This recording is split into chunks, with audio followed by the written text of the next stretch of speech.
3, 2, 1. It's go time. Welcome to the show. It's go time. This is the ultimate podcast for salespeople and sales managers that are in the trenches. Folks that have to talk to people to make a sale. Right? For all those repeat listeners, welcome back. If this is your first time, welcome to the show. If you're in sales, this is definitely the podcast for you. All right. And as always, joining us in the studio, the Croatian Tiger, Robert Bazaki, our technology genius. Man, what he can do with this kind of stuff is pretty impressive, isn't it? Yeah, it's really weird. He just sets everything up. We just sit here and we're just talking. It's wild. We ask for help, and he just goes, "No, it's nothing you can help me with." I was thinking, man, what happens if Robert dies? We're screwed. We're absolutely screwed. So we need to put some life insurance on him or something. But anyways, so as always, joining us again, Mr. Dylan Wynn. Welcome back. Welcome to the show again. Thanks, man. And it is our goal, it is our mission on this podcast to help salespeople really elevate their business, elevate their mind, and ultimately, help more of their clients and have a better experience out there.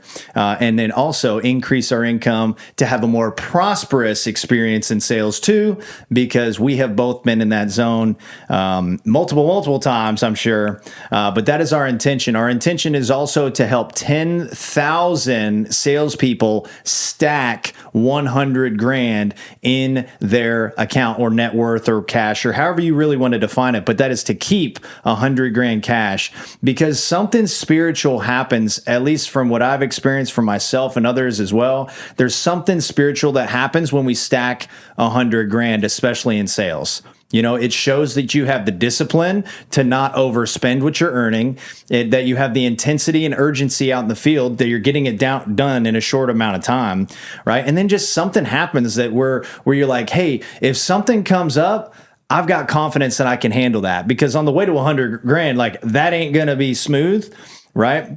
Your second one's easier than your first one, I promise you that. And your third one's should be quicker than the second one, so on and so forth. But something spiritually happens when you're on that path of growth, of increasing your net worth and things of that nature. Because ultimately, if that is not our aim, then when are you going to retire? When are you going to be job optional? When is that going to just do the math like we talked about on the millionaire math?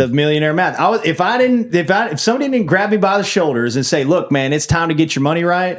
Like if somebody didn't do that to me when I was like 25 or 26, whenever that was, like who knows where I would be today. So that's what we're doing on this podcast. We're grabbing you by the shoulders and saying, hey, it's time for you to get your money right in sales. And that's what this podcast is about. So today, we got a good one here. We are going to be doing a Q&A from our audience, from people that submit questions. And you can submit questions anytime to the link in the description below on whatever you're seeing here on the video and or audio.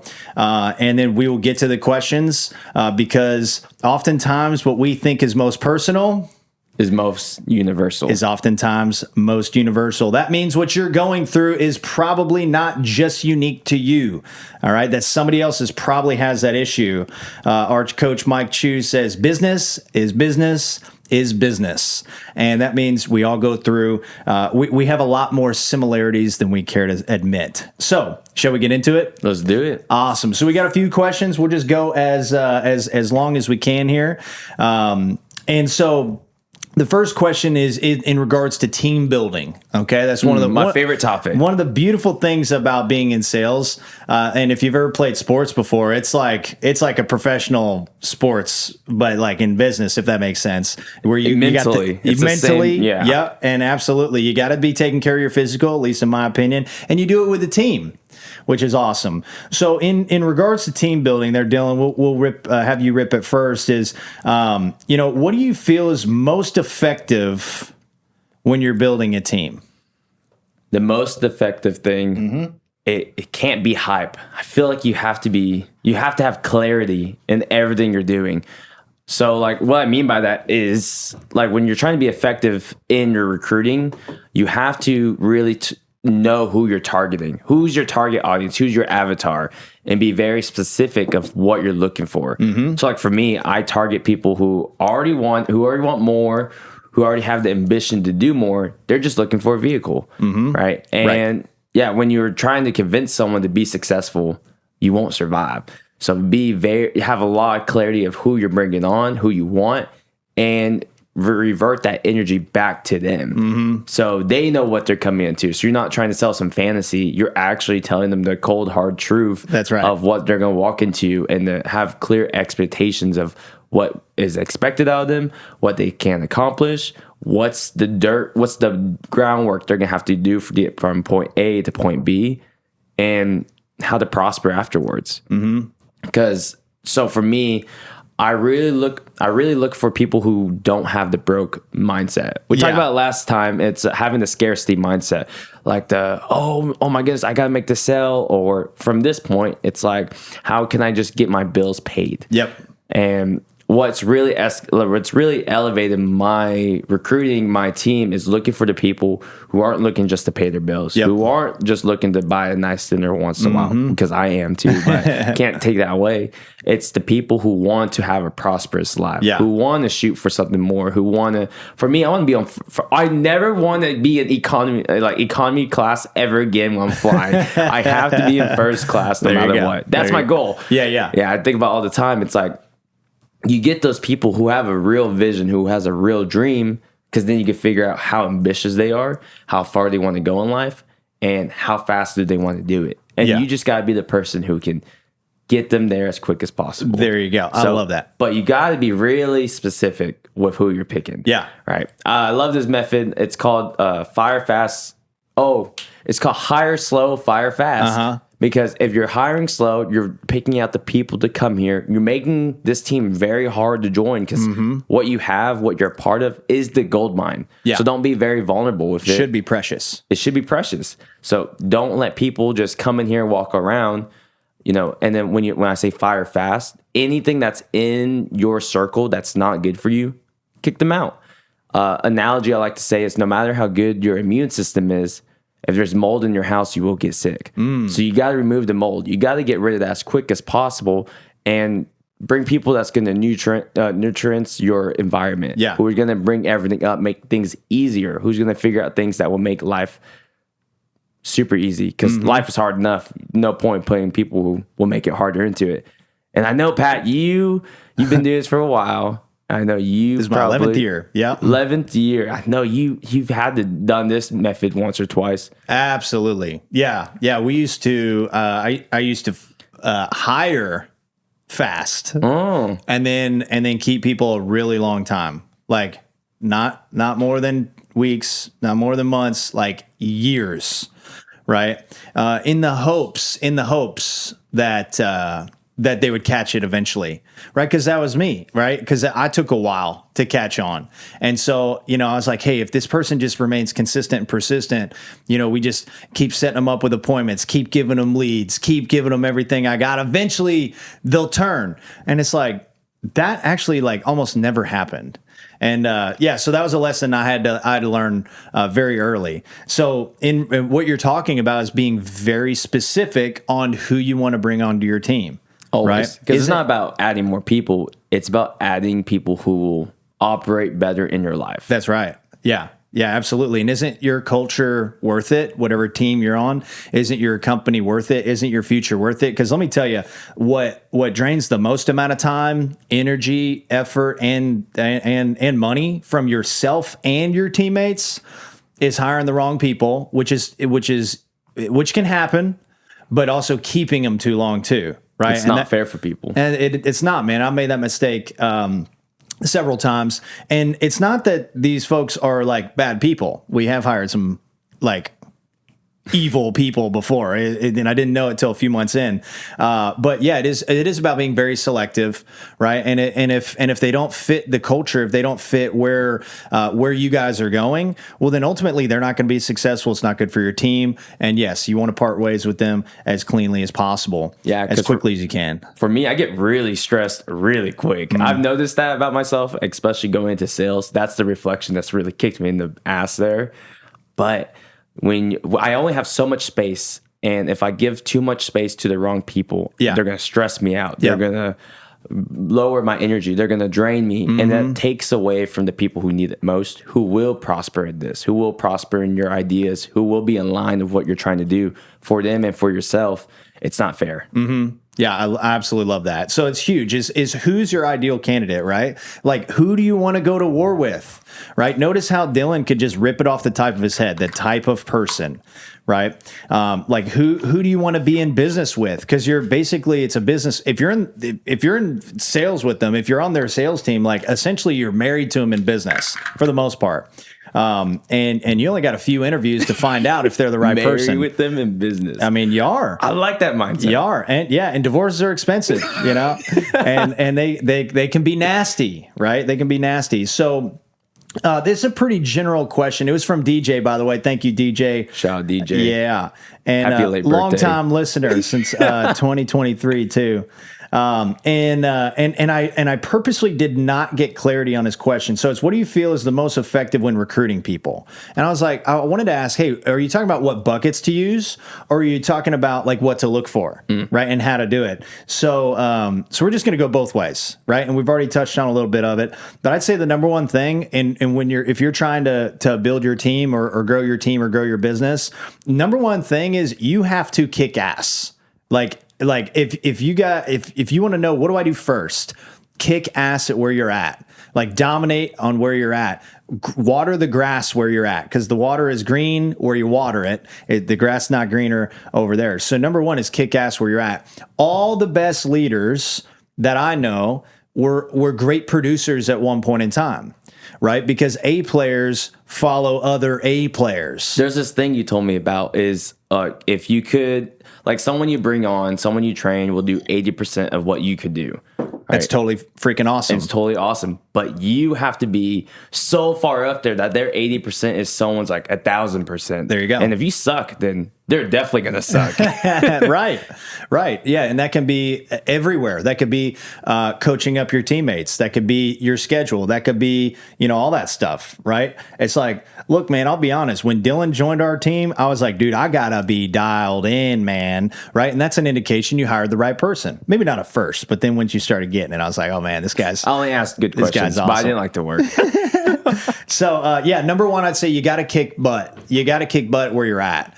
Because then you're more equipped, and in your mind and your soul that you're more equipped to help people out. Because one of the biggest resistances when folks are emotionally or mentally, when people are thinking about building a team, is like, am I ready?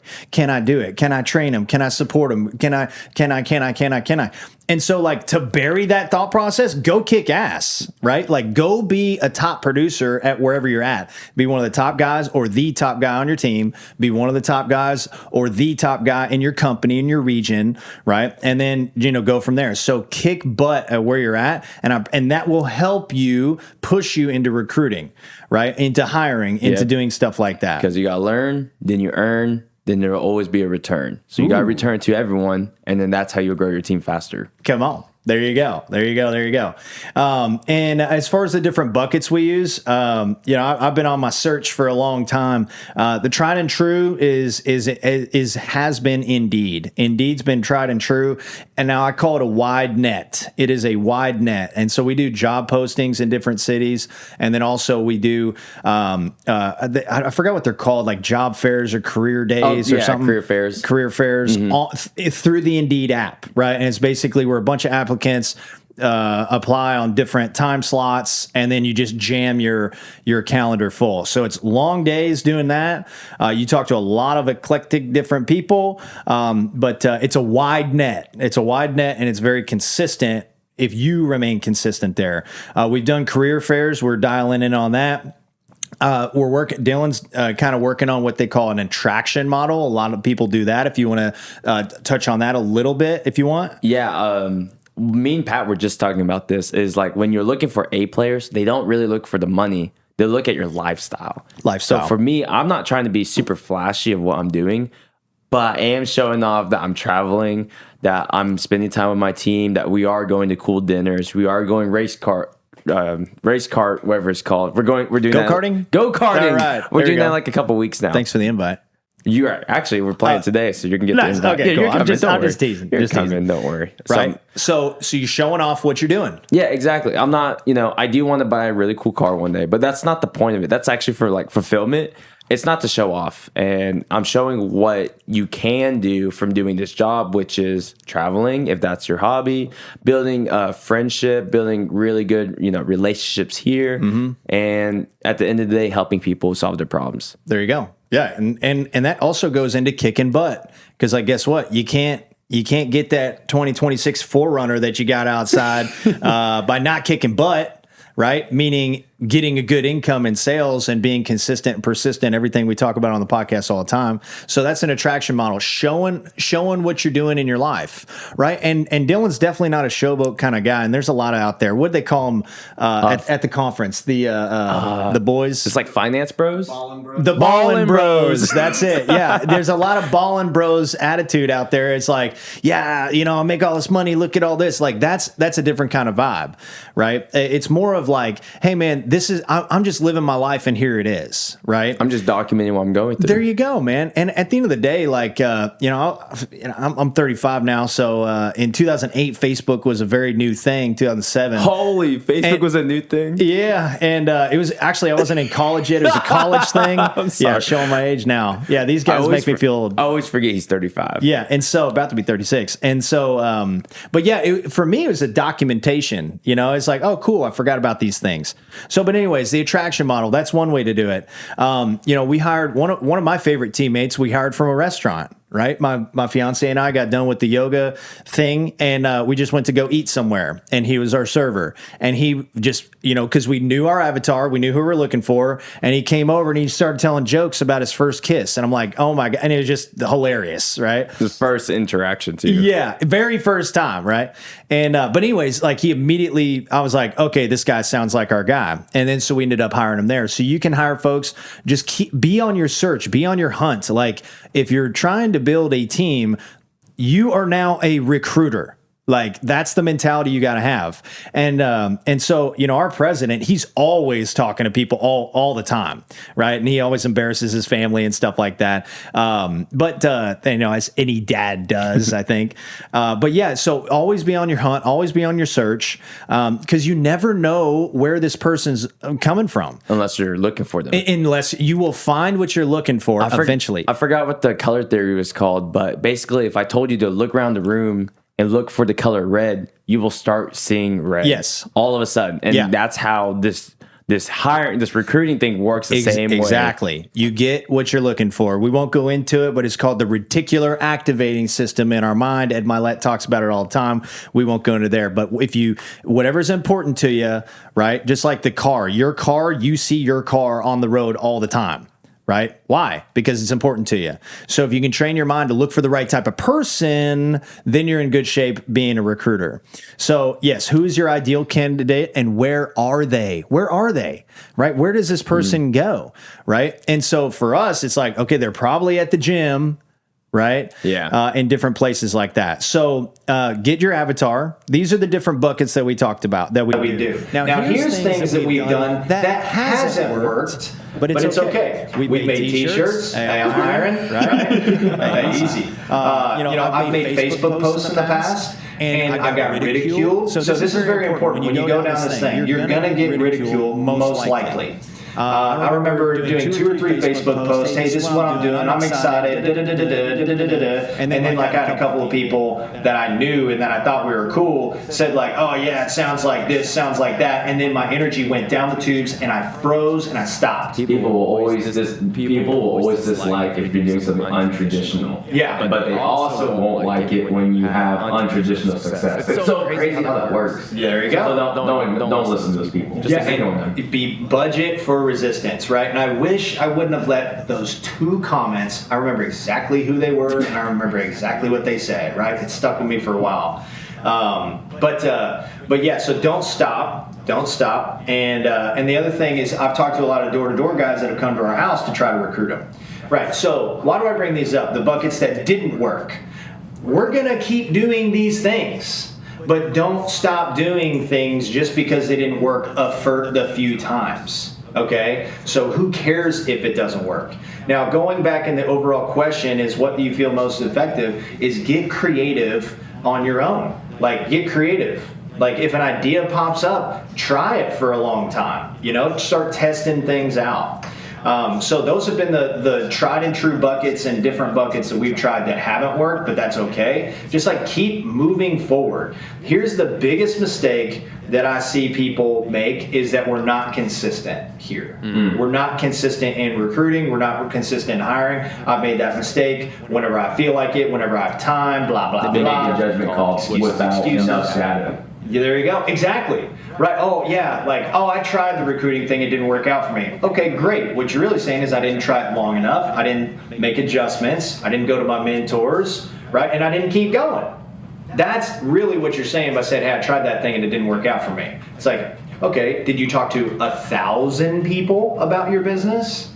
No. Otherwise, you would have hired somebody. So at some point, there's a number. Right, I know for me, if I send, at least my data right now, is if I send, I don't have the exact number, it's over there. It's around 50. If I send 50 messages, we hire one person, right? And we can double that as long as it's a number, right? So you just got to game at the end of the day. That's right. So you got to stay consistent and persistent on that. Anything else in regards to hiring and being effective when recruiting people? Look for people where your career could be good for them, not the other way around. If the thing you're doing is sales and it can impact someone in a positive way, just do it. Just try to help them the best way you can. Because Pat's really good at the lead and everything. I'm really close with people that I already know. And something I hold true to me is if I can't impact people closest to me, I will not impact people I have no clue who they are. So just do it. Just try to impact them, even if it's here, if it's somewhere else. Give them the free knowledge to get better in life. And if for some reason the right candidate pops out of nowhere, and they will DM you, and they'll go, Dylan, let me hear about this career. There you go. And you go from there. Yeah, absolutely.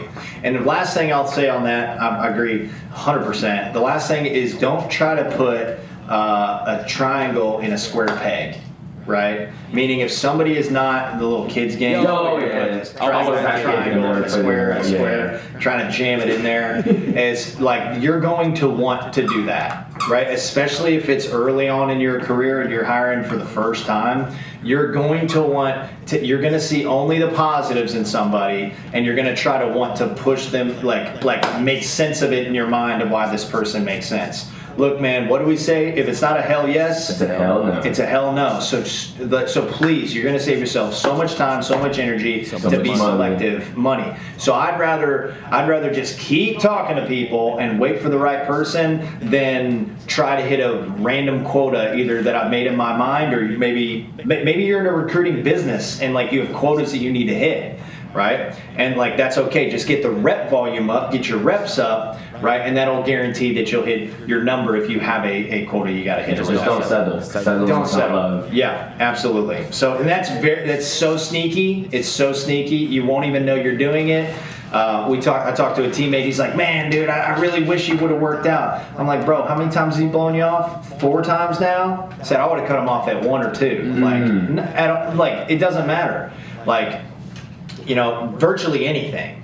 So anyways, excuses will come up when you're recruiting people. Isn't it interesting the crazy things that come up? Now, I don't know how much of it's real, how much of it's not, but it just seems it's crazy how many emergencies come up right about 5 minutes before their interview, right? And so they need to reschedule. Yeah, and then you never talk to them again. So some of those are real, I'm sure, but not 1,000 of them as I've gotten them in the past. So we feel complete. By the way, we're going to do a whole episode on team building and recruiting as time goes on too. That was just our first question from DJ. Thank you, DJ. Thank you, DJ. Great question. All right. Great question. My man, DJ is so supportive. It's awesome. So next one comes in from Landon is how do you keep, I like this one a lot, is how do you keep sales conversations feeling authentic when you basically had the same conversation hundreds, if not thousands of times? Do I gotta have this conversation again? And again. I think you should start.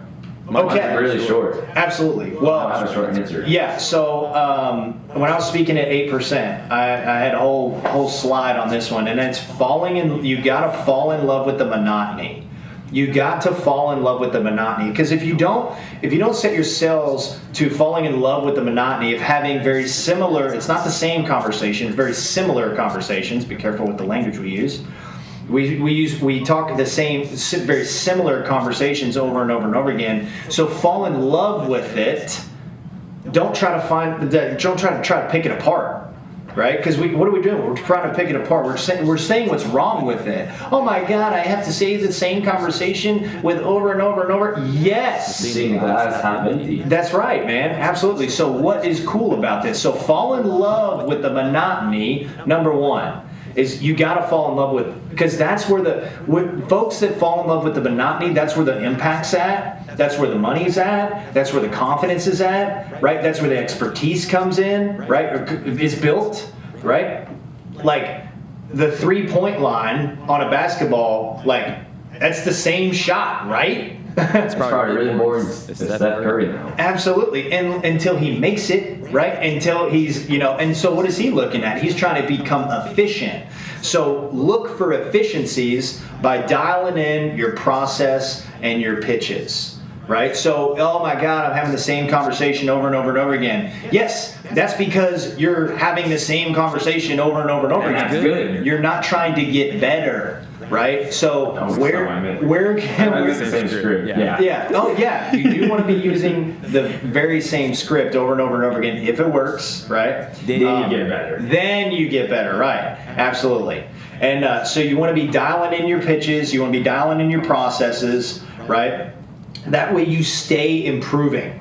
Right? That way you can be connecting more. Like, I'm trying to connect more with my clients. I'm trying to connect better with my clients. I'm trying to connect faster with my clients. One thing I saw when I first started in sales was I was like, oh my God, our president can connect with our clients way faster than I can. And I was like, my eyes were open. I'm like, oh, I didn't even know you could connect faster. I thought it was 15 minutes of rapport and then 5 minutes of this and then no, man, like it's fluid. Right? Different human beings, you catch them on a different day, whatever. And so dial in your processes and your pitches to be able to connect with them better, to where your pitch hits harder, right? To where it's tighter, to where you don't have any lulls in conversation and stuff like that. So if you're working on dialing in your pitches, dialing in your process, then you're falling in love with the monotony versus turning into resenting the conversations. Because what are we actually resenting? You're resenting your job, right? Your career. You're resenting your clients, right? Resenting the work. You're resenting the work. You might be resenting your product, right? You might be resenting your company, right? So like, it is a very low vibration in resentment, right? And so when you're ever growing in your pitch, when you're trying to get better and better and better and better and better, well, then you start falling the monotony, and then you're okay with having the very similar conversation over and over and over again, right? Mm-hmm. Would you like that? Yeah, I do like that, man. Because when you say fall into the monotony of things, like fall in love with it, that's how I started sounding more normalized in home, but started really enjoying it. Because now enjoying it, because I used to be the guy who. With our folks, we sit down with country people. I am not a country guy. So I remember I was being trained. City slicker. And this guy, the guy who was training me would say some crazy thing. I'm like, what's he even saying? I was like, I can't do this. And really what you do is you just stay present. Because at that time, I was just trying to focus on the jokes you have to make. You have to say the script exactly like this. And I was so focused on that, I wouldn't even listen to the client I was sitting down with. Yep, ignoring what the client's saying. Yeah, I will while they're talking to me, I would doze off mid-conversation. And then I'll come back, zero clue what they just told me. I'll just have to shake my head and just in agreement. And then I'll be like, this is boring. This sucks. But when you put yourself in to be staying not consistent, staying present with them, especially with the phone. How you do one thing is how you do everything. I've more focused on not being on my phone, so my brain won't just automatically drive me out of space during a conversation. I used to be a guy who would just pick up my phone mid-conversation, put it down, and be like, what did you just say? And subconsciously that translated into my sales. So I was doing the same thing with a client, not listening when I needed to listen. Exactly. And really now I love to come in and I don't sell anymore. I come in and I like to say I become their therapist. There you go. I come in, I diagnose the problem, and we try to solve it together. Because it's, it's not me versus the client. It's me and the client trying to find a solution now. Yeah. And you come in, you have to be very present of what their diagnosis is, what's the need of why you're there. Why did they come in, or why are you over there? Why are you on the phone with them at that moment? And just try to serve them. And you have to stay present in that. And if you don't, then you won't find the need, then you won't find the why. And then all of a sudden you're back and you're lolly off anything what you're thinking of. Come back, the sale didn't go down. I love money, and I don't like when money's not going right because of my own fault. It's like, dude, I should have been improved. I should have been listening better. So presence. So isn't it interesting? Can't you see why Dylan's on such a massive trajectory? He's talking about, even when he's talking about hiring, he's talking about service to that person that could be a good fit for the team. And then when he's talking about clients, presence with the client, right? That's, at the end of the day, that's intention, right? And people can sense intention. I don't care what your IQ is, you can sense when somebody's trying to get something out of them. So then when you're operating in a home, because we do in-home sales, when you're operating in a home or whoever you're sitting down with, when you have that intention, you don't come off as neediness. Yeah. I need you to buy. because you can control that. You can control your emotions. You can control your perspective. You can control your actions, your attitudes. So keep it in control. There you go. And you So change stay it how you present. want. I love it. So stay present. Yeah. And that's easier said than done. Always. Right. So, because sometimes you may be looking at your client, you see dollar signs, right? But when you harness your intention and, hey, I'm going to serve this person, I'm going to be present with them, you just have more fun and better things happen. Like, that's really where a lot of the magic happens. And that's easier said than done, especially when you need to make some money, right? But at the end of the day, like, these are things that'll help you ultimately in your career have a better and fulfilled career long term. Right. Right. Because, at the end of the day, there's not a long life cycle for a lot of salespeople. And it's because we're not falling in love with the monotony. We're not falling in love with being present with our clients or our active service that we're there to do. Number two for me is link your work to your vision. Right. That's a good one. Whenever I'm feeling like it's monotonous, I just feel like I'm picking up the pieces. I'm just trying to keep it together, right? But then when I can link the work to vision, well, then I'm like, okay, well, that little thing really doesn't even freaking matter. Like, I have to do that thing real quick, but I'm going to get it done and then move on to the things that really move the needle forward long term. You're figuring out how the puzzle actually needs to look like. There you go. Yeah. Versus like, one piece at a time, or what have you. So link your work to your vision. That's where you're going to get energy. And I've seen that myself, and I've seen other teammates. They're like, man, I just don't see why it's not working out for me. Their energy is really low. And I'm like, cool. What's your goal? What's your vision? What are you relentlessly attacking right now? And they're like, man, I'm just trying to make my bills this week. And I said, aha, there we go. And they're like, well, how is that going to help in the home? And dude, that's everything. Right? Again, it goes back to intention and your energy and what you're shooting for, what you're going for. So link it to your vision. Okay, that this will get me there. Right? If you don't have a vision, find it. There you go. Exactly. Maybe we do a pod on vision. Take note of that. Robert, write that down. Yeah, because you've got a great exercise that you've done that's pretty cool about that. It's a breathing exercise and vision exercise. It's really cool. Let's see. Yeah, so the more effective, consistent, and urgent you are, the quicker you will hit your goals. So consistent, effective, and urgent you are, the quicker that you're going to hit your goals. So move fast. Move fast. So no vision, you're very brittle out in the field. Income loves speed. Income loves speed. I love that. So last thing I had on how do you keep sales conversations? The question is, how do you keep sales conversations feeling authentic when you've basically had the same conversation hundreds, if not thousands of times, right? And I wrote this because I think about this sometimes. Because sometimes you're just trying to grasp at straws. Like, oh my God, like, I can't think about my vision. I can't think about this. Like, I just need to think about something that'd get me, keep knocking or keep dialing or keep going. And sometimes I think about there is I only have a limited number of conversations I'm ever going to have. There's a number. Steph Curry's only going to take a certain amount of shots in his whole career. It's a number. He's going to be done at some point, right? And there's only a certain number of presentations that you'll ever have, right? So for me, that really makes it a little bit more valuable, or a lot more valuable, whenever I'm talking to people. I like that. You Find like out that? the number, and whatever that number is going to get you to your goal, you just chase that number. There you go. It just now popped in my head. I was like, dude, that's awesome. There you go. So you can relate it to door knocks. You can relate it to presentations, phone calls, right? Like there was when I was knocking full time, I'm like, I only have to knock on 4,000 more doors. 3,999 to go, like 3,998. And so it kept me like, what it does is it allows you to see that there is a finish line. Oh yeah. Like that there is an end, because sometimes we get in that mindset in the field, where your sales field, whatever that is, whether it's your desk or out in the field, whatever. Sometimes we get in this mindset, like, I'm going to have to do this forever. We might not consciously think, or like consciously like be aware of that thought, but like, do I really have to do this forever?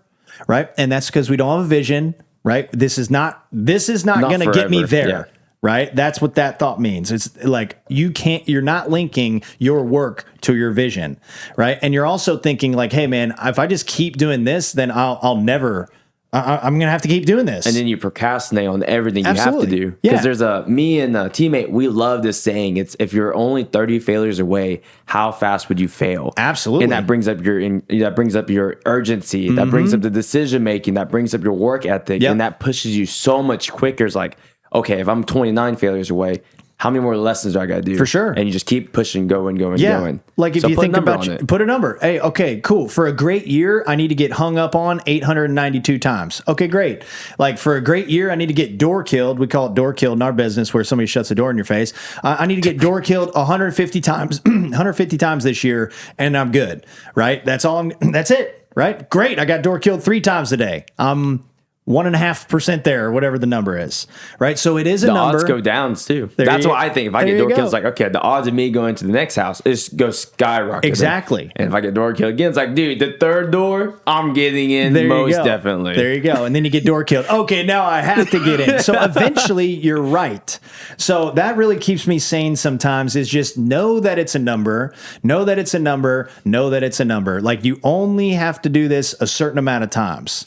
And so that really, kind of for me, it gives me the light at the end of the tunnel in my mind. Right. And then activity is going to get me there.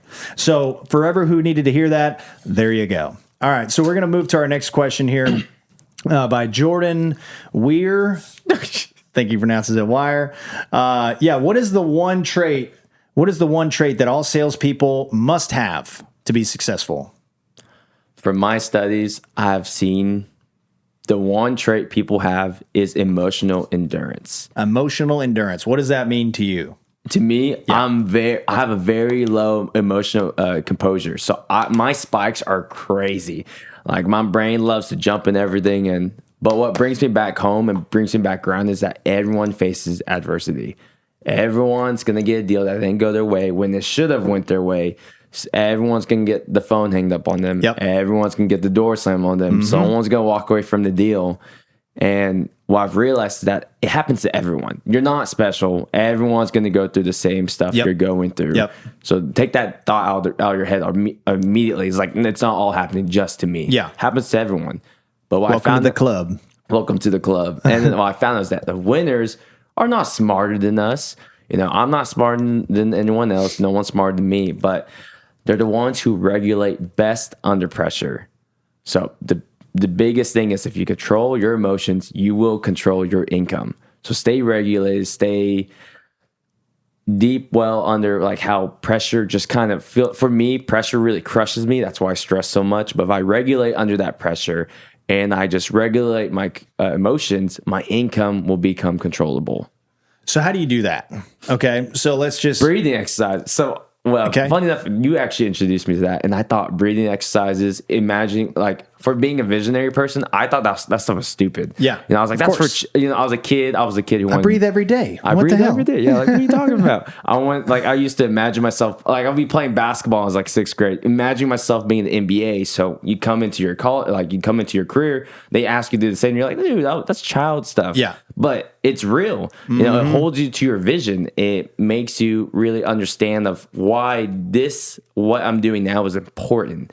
And it helps me really dial in of my emotions. Like I feel really pissed off right now. I'm very pissed. But I know it matters. It's doing something. It's not useless. It's going somewhere.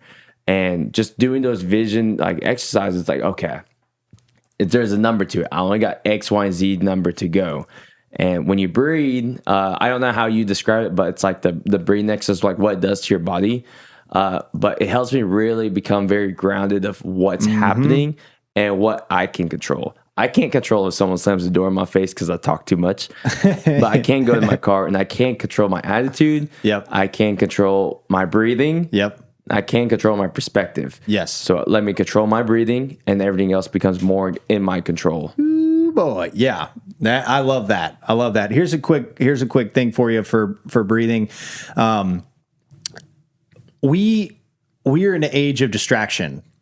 We're in an age where we can get on our phone and get chaos pumped through a screen into our emotions. The dopamine spikes. Have you ever- dopamine maxings was. Have you ever watched a video and you're like, oh my God, and your heart's going like this? Like, I know I have. Yeah. Maybe that's just my old, I'm not even on social media anymore. I just got rid of it. Well, somebody else does it for me now. And Just pay someone to do thank it. you, Brock. And you're crushing it, Brock.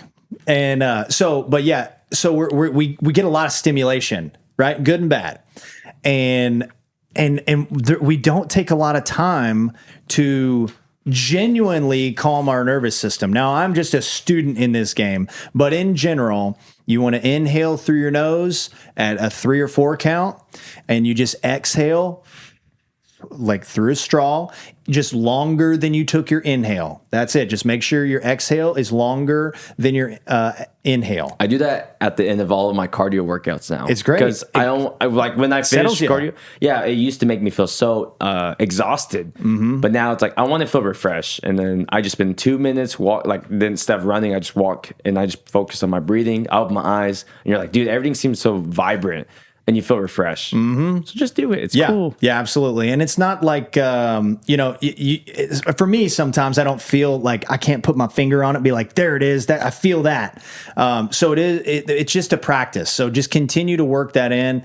And, but emotional control is huge, especially in sales, because how many times do we drag the baggage from the last presentation into the next presentation? Yeah, all emotion is energy and motion. So just let the energy go in motion, transfer in and transfer out, because you can't pass by it.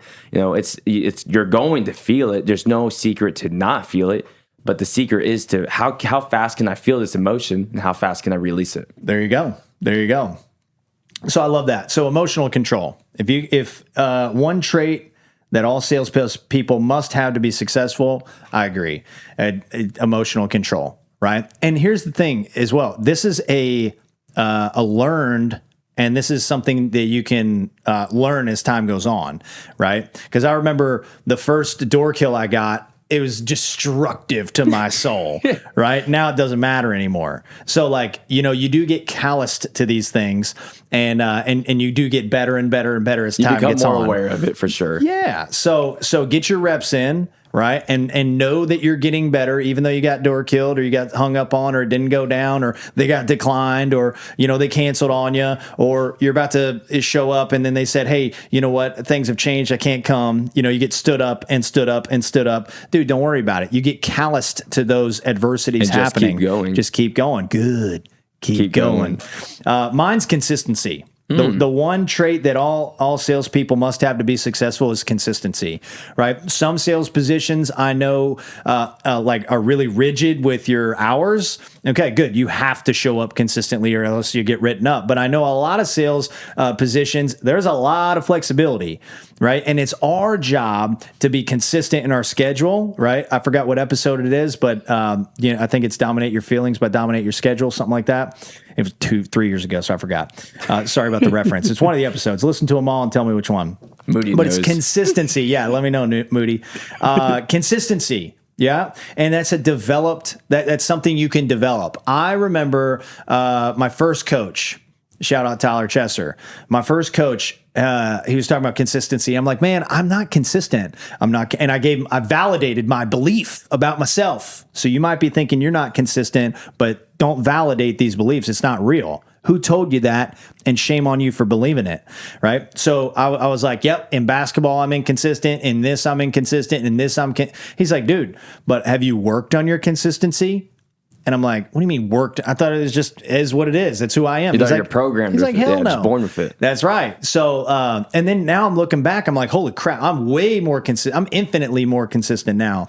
So it is a developed skills to be consistent, right? And then apply consistency to all areas of your life that you want to improve, right? Whether it's consistency in your personal and professional development, whether it's consistency in your fitness, right? Like there's black and white. You can tell who's consistent and who's not, right? Have you ever Numbers don't lie. Have you ever seen somebody and they're like, yeah, I've been working out for 8 years. And I'm like, in my mind, I'm like, word? Not consistently, so be consistent, be ever improving in your consistency. So ask yourself this question: where could I be more consistent? And how would that help me in the long run? Because if you want a superpower in sales, it is consistency. Oh my gosh. So, and all you have to do is just how long, like set a target, set a goal. Like if you're like going an 8-week sprint, that's enough time to get some data. Like see how consistent you can be in 8 weeks. How consistent can you be in your start time? How consistent can you be in pushing yourself every single day through the finish line of your evening? How consistent can you be in 15 minutes of training in the morning? How consistent can you be in your fitness for the next 8 weeks? How consistent can you be in your emotional control over the next 8 weeks? See how consistent you can be, right? And watch what happens. And you'll prove to yourself that you can be consistent. So it is a learnable trait, consistency. It is not an innate trait. So for whoever needed to hear that, there you go. Say that one more time. That was powerful. The whole thing? No, just the last part. Consistency is it's a superpower. It's a trait you can learn. Yeah. Consistency is a learnable trait. Okay. And so just start move the ball down the field, right? Give yourself 8 weeks. How consistent can I get at whatever, right? That's why, they talk about habits, right? You just have to be disciplined until the habit is developed, and then it's a habit and you don't have to be consistent anymore because it just shows up. Everyone's like, oh my God, you're so consistent in your fitness. I'm like, no, I have to go. Like I have to go. Like I ran today. It's like, I was thinking, I'm like, oh my God, my Geneva, my fiance is like, oh yeah, I just love how disciplined you are. It's not a discipline. I have to go run. Like it's a part of a habit. So it is an ability. It is a learned skill. Consistency is. And I think it is the most important trait. Like I look at people and their incomes in our company and I'm like, look, man, it's not like the ones that have the silver tongue are the ones that are like the ones making the most money. Maybe the elite at the top, perhaps, probably. But but the top 30, top 20, the ones that are really making a lot of money are just consistent. They just consistently show up. And so if you want to just to get into the top percentile, you just have to be consistent. You just got to show up. You just got to show up. So that's why that's my number one. Cause it's I've never been the best, but I've been consistently showing up. And then all of a sudden, everyone's like, oh my God, Pat, how did you do all this? I'm like, I don't know. Just keep showing up, I guess. So, okay. We got 2 more, maybe 1 more. We'll go until we can't. This one made us think. This is submitted by Pierre. Is how do you know that you're on the right path? When I saw this question, it really made me think because I just went through this type of struggle just a month ago. It's like, am I on the right path? For me, it was just super hard. Things weren't making sense anymore. And it's like, why am I going through these problems? Why are they so stressful? Why can't I overcome them? Is this even right for me? Should I just deviate back to the old me? Should I just leave and go to a place where I don't have responsibility, where I don't have leadership roles, where I could just focus on myself? But then it hit me. It's supposed to be hard. But if it's helping you grow, then it's the right path. Because you're supposed to get bigger problems. You're supposed to get newer problems. You're supposed to get problems you weren't dealing with a year ago, because if you were, then you're not growing. You're stagnant. You are dealing with the same problem because it's never been solved. Because in life, you're always going to get problems. It might as well be ones that's getting you closer to what you want. So that really resonated well with me, because I never sat there and thought about, am I on the right path? But it's helping me grow more based off, like, I'm being forced to grow as a leader one way or the other. And that's good, because that's the end of the day. That's my goal. I'm getting more responsibilities put on me, because that's my end of that's the goal I'm trying to get. Right. I want more responsibilities. I want more heat. I'm trying to find the things that put me in the better rooms, and the work is the right path to do it. So I actually wrote this down because, the right path isn't easy. It won't always feel easy, but it is demanding if it's aligned. So it's going to get hard. Life is hard for a reason. Everyone goes through it, but make it worth, suffering for. I'm going to say that again because I really hesitate there. You're good. Life is hard enough, and you're going to feel pain. You might as well make the suffering worth it. Yeah. So it's going to be hard. It isn't easy, but make it aligned and make it demanding that it will get you to the next path. Because really just got to get to your ultimate goal. Like we talked about a few questions back, like get your vision. And if the work will get you to your vision, to your ultimate goal, then just do the work and get it done, and constantly find ways that fill up your cup, that make that fulfillment that you need, your motivators that you need, and start putting those paths in while you're on your journey. Like this morning, I actually did this exercise with a couple guys, and we mapped out this entire year. It's like, hey, look, let's name one goal for this year, for 2026. What's that goal? And now let's make goals for each and every month that will compound into the bigger goal. Fantastic. Because it's hard, but let your wins compound. Yep. Let you have gratitude for you to look back from a year ago. We actually did the exercise, like, what are your wins from a year ago? Look back, have gratitude that you are doing the right things. You are growing. You are on the right path. And you can visibly see the data of what you've been through. Evidence. And what you're going to do in this year, this month, next year, or next decade. Just map it out. Yeah. And you can see. I love that, man. That's fantastic. Yeah. Vision, right? Gotta have a goal.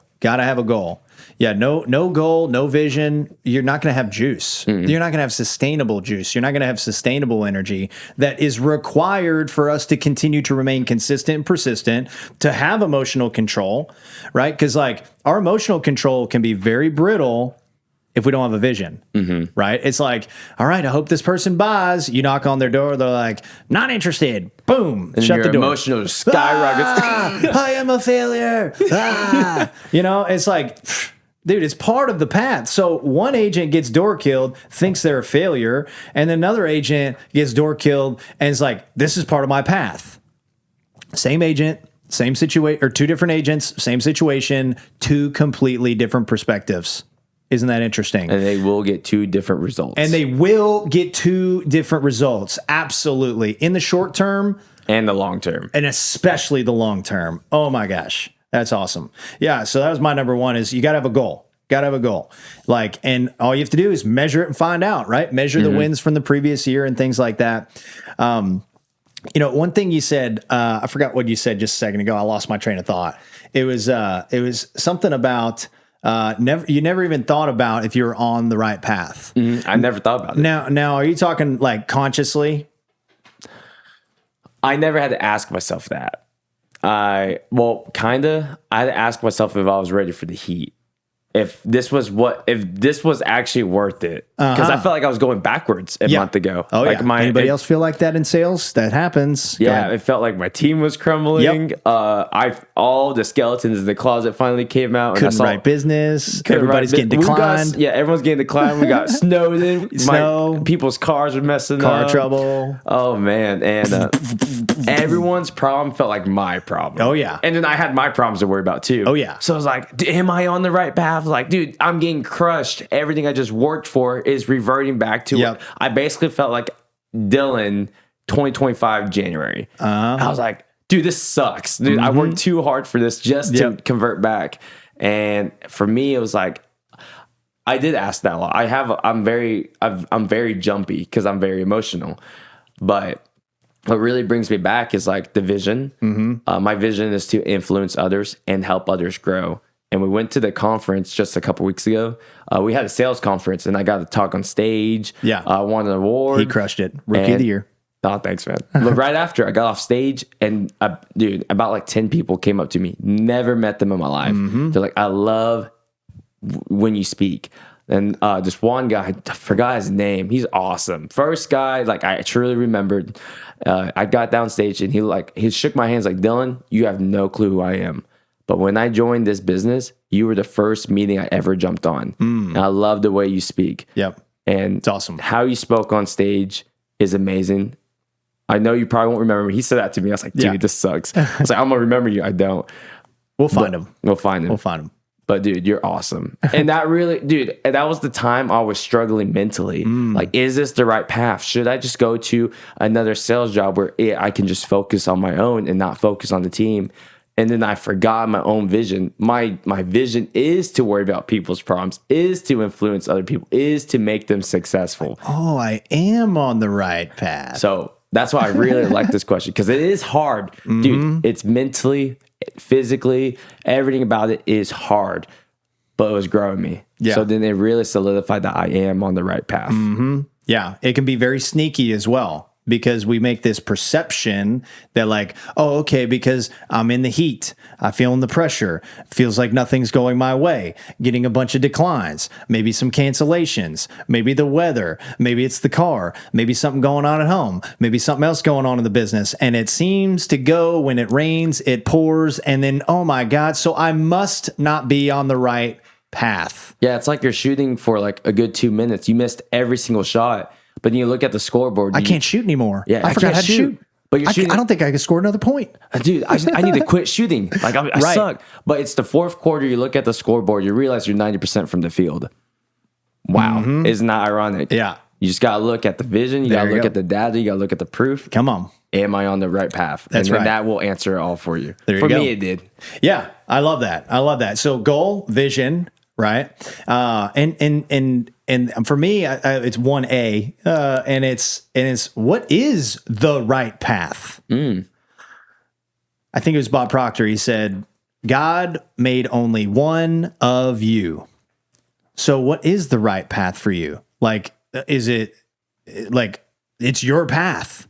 Okay, so let's know that your path is individual. Can it be similar to other people? Absolutely. And it should. Like if you have mentors and people you're chasing, you know, that you've thrown your grappling hook to their ship and you're hanging on for dear life, adding value to them and their business, and they're adding value to you and your business. But know this is like, what is your right path? So notice how Dylan defined his right path.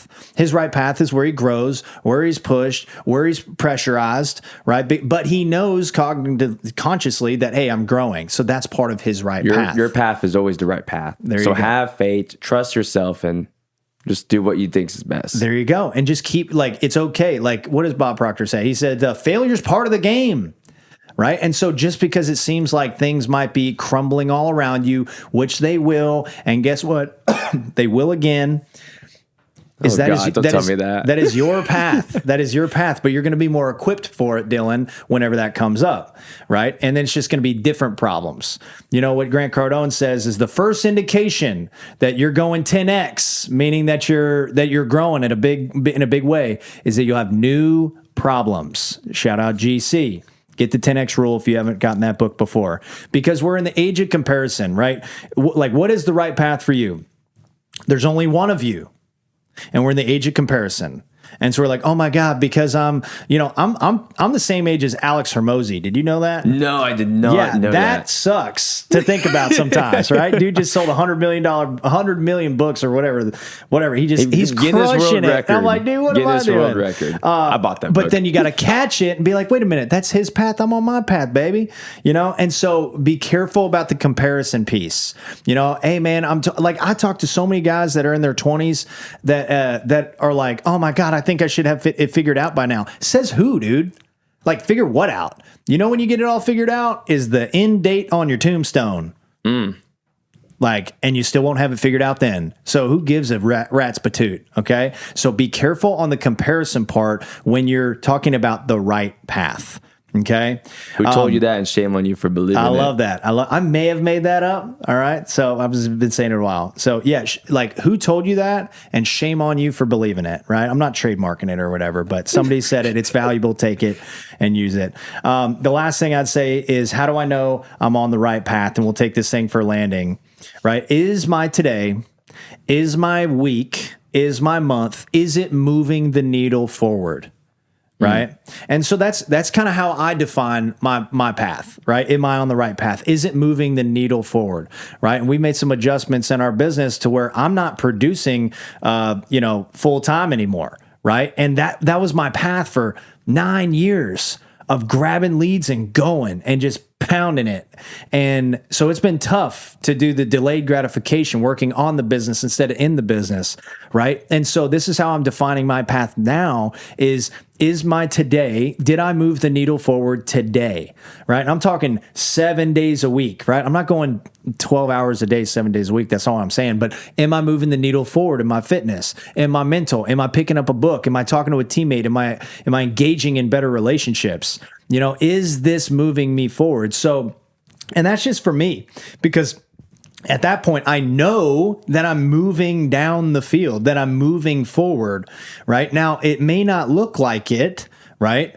But if you know consciously that you're moving towards your goal, then that should give you confidence.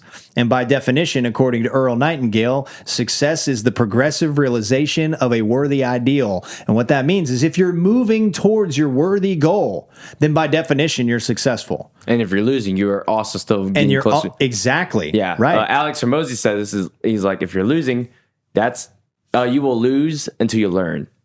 Then that's how you win, because that's how winning works. That's how winning works. So if you lose, you're moving the needle down. That's right. You're moving the ball down the field. Right. Just losing, learning, then boom, you win. Yep. When you blank in a day, you don't write anything in a day. Great. You're learning how not to blank in a day, right? When you get hung up on, great. You're learning how not to get hung up on. When you're getting a bunch of cancellations, good. You're learning how to not get canceled on all the time, right? When you get rejected by that girl, good. You're learning how to not get rejected by that girl, right? When you have a cruddy conversation with a teammate and you're like, damn, man, I don't think I really helped them that much on that one. Good. You're learning how to talk and coach to teammates, right? When you screw up on a podcast, guess what? You're learning how to not screw up on a podcast anymore. So you're learning. So when we change our perception of what the right path really looks like, oh my gosh, like that should take some pressure off, right? Because know that you're on your path and quit comparing to other people,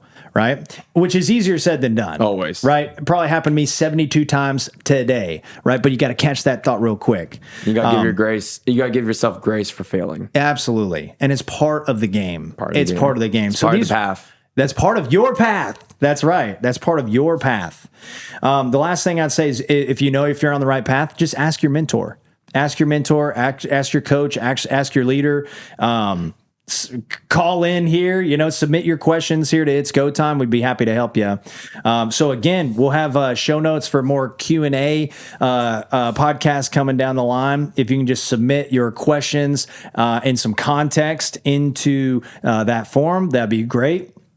And again, before we take this for a landing, we got a public service announcement, as always, is to always remember to be kind, right? I think it's super important. One thing, I was driving in Scotland on the opposite side of the road, and I noticed that they just drive really kindly there. And I'm like, man, this is awesome. They drive very kindly and safely. So let's be kinder to strangers. Let's be kinder on the road. Let's be kinder in our business. Let's be kinder because it doesn't cost anything. And I think that's one of the things that we're kind of missing. I think we're losing neighborliness. Right. And so bring back the neighborliness, right? Be kind to your neighbors, be kind to people. Even if they're not sending you kindness, you can still maintain respect, right? You can still maintain respect. So we appreciate you. We love you. And what time is it? It's go time, baby. It's go time. See you guys next Monday. Let's go.